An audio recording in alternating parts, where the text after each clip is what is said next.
Here we are at the property itself. We have a wonderful 2-bed for sale here that we'll see in a moment. In terms of where we're located, we're in one of the best spots in central London, really. I quite like quiet areas, and to be this close to Covent Garden, a few minutes walk away from Charing Cross Station, and yet to be in a quiet development like this with lots of really interesting and important historical and cultural sites nearby is really quite unique. So let's go and have a look at the property, and then we'll show you a bit of the area too.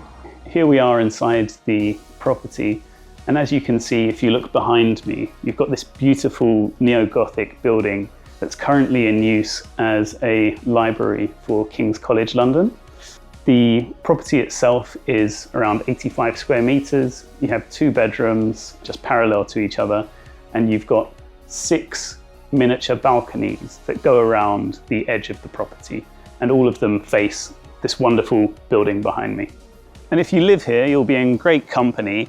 Behind me is the house of Samuel Johnson, the first writer of an English dictionary, and also one of the wittiest men in English history. So here we are. We're in one of the quietest, best kept secrets of this whole area.